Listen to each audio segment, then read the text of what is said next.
Dans la grande salle du bâtiment administratif, place à la concentration.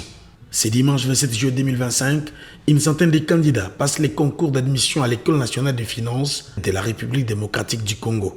L'ego de ces épreuves a été donné par le gouverneur Joseph Moïse Kambouloum Konko, le numéro 1 du Kasaï central, qui a ouvert le mal contenant les items, a personnellement remis les carnets aux impétrants pour un exercice d'un jour fixé à 4 heures seulement. À ces épreuves nationales, les candidats qui viennent des administrations provinciales des finances et budget, notamment des régies financières, sont évalués sur des matières bien précises. Madame Françoise Tang Bin Moulang, chargée du personnel à l'École nationale des finances et chef de la délégation du ministère de tutelle, en précise les enjeux. La majorité est là et ils sont en train de passer leurs épreuves et nous en sommes très contents. Nous leur avons demandé de travailler, de se concentrer, de ne pas paniquer, que le meilleur se classe en ordre utile et il sera bienvenu à l'École nationale des finances. Nous rentrons à Kinshasa pour la suite des opérations, la correction, la publication des candidats retenus pour la session de formation 2025-2026. Et je sais qu'en moins de 2 semaines, nous pouvons être en mesure de publier les résultats. Les examens ont porté principalement sur la dissertation, car vous savez, l'administration doit avoir des agents qui savent écrire, et puis des matières spécifiques, le budget, la fiscalité, pour ceux des impôts, la douane, et puis les finances publiques en général. Déterminé à doter la province des experts en finances publiques pour la mobilisation et la gestion optimale des ressources susceptibles d'aider à supporter les projets de développement, le gouverneur Joseph Moïse Kambouloum Konko attache beaucoup d'importance à ces concours dont il attend les résultats escomptés, d'où son appel à l'engagement et au sérieux de candidats.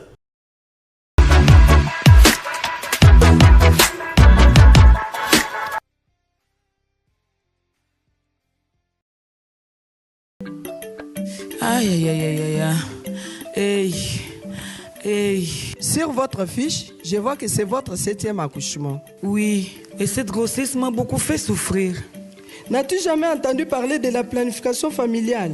Non. La planification familiale permet à ton organisme de se reposer, de se reconstituer, favorise l'espacement des naissances et t'évite des grossesses non désirées et rapprochées. Réduit les risques pour l'enfant de naître avec un faible poids et permet l'allaitement maternel prolongé. Elle garantit la bonne santé mentale au père, diminue les dépenses occasionnées par les maladies et lui permet de répondre aux besoins fondamentaux de la famille.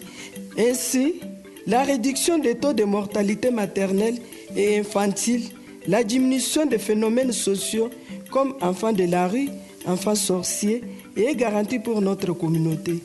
En tout cas, je vous dis merci pour tous ces conseils.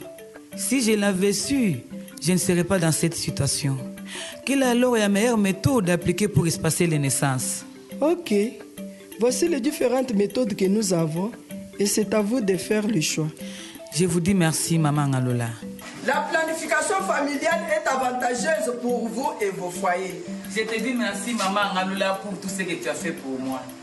J'ai déjà adhéré à la méthode de mon choix tout juste après l'accouchement. Chère maman, je vous prie de faire aussi comme moi pour le bien-être de nos familles.